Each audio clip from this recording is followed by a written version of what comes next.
What you want to do is when you remove the line from a bird is to make sure that it's all removed. Scenes like this take place all the time. Pelicans and other seabirds coiled in fishing line, fishing hooks, and other gear come in on a daily basis. They come to places like the Suncoast Seabird Sanctuary, the Humane Society of North Pinellas, and the Pinellas Seabird Rehabilitation Center. These organizations all run on limited budgets and are staffed by volunteers. One of the problems in this area is the lack of manpower to help injured seabirds in the wild. That's when an organization called Seabird Rescue comes in. We've been working with the Seabird Rescue now for about the past 4 or 5 months, and it's really been great because we're so busy with the domestic animals and such, and there's still a lot of the wildlife that our ambulance drivers stay busy almost continuously. The Seabird Rescue is a great help because we can give them a call on some of the injured birds and such, and they'll go on for us, rescue the birds, and then bring them into us. So it saves us a big time-consuming step. From the standpoint of them being there consistently, rescuing these birds, especially in specific areas, they're bringing the birds to us before that circulation has been totally compromised. They're saving these birds from getting wrapped up in the mangroves because of monofilament line dangling from their limbs. So I think they've made a big impact. It's hard to say, but I know for sure that with their rescue and their diligence, they've helped a lot.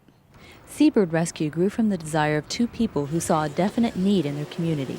About 3 years ago, Susan and I, the co-founder, were out at Fort DeSoto Park, and we found a beautiful adult male pelican laying down on a piling, and we kind of walked up close to him and were admiring the bird, and all of a sudden he stood up, and we saw that he was covered with hooks and line around his legs and around his wings, and he couldn't even fly, as a matter of fact. We worked up the nerve and caught him, took all the line off him, and took him into the sanctuary for help. And that was our first bird. And in the following 2 years, Susan and I had caught and treated and released the majority of over 2,000 brown pelicans.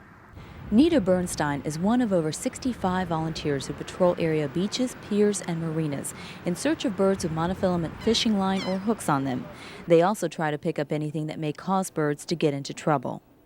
If fishermen leave their monofilament line on the ground, just laying on the ground, or the plastic six-pack holders, the birds can get into that. If they throw their baggies over the side of the railing, that can cause damage not only to the pelicans, but it can also cause damage to our sea turtles because the sea turtles think that those are jellyfish and they'll go for them. Right now, so this young pelican caught by Seabird Rescue still bears the scars of an encounter with fishing line.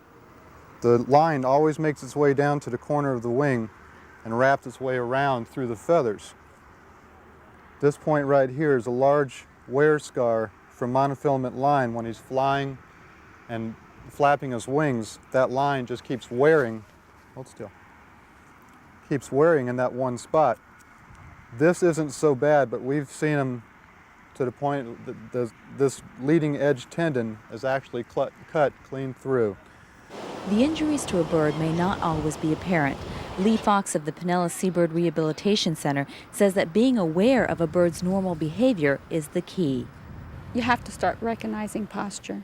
You'll know if you see birds in the wild healthy, you'll know and recognize when they're not healthy. If you see a cormorant walking across the street, you know there's something wrong. That's not a normal place for them to be. If you see a pelican in the middle of a median, you know for sure there's something wrong because that's not where he's supposed to be. Those are signals.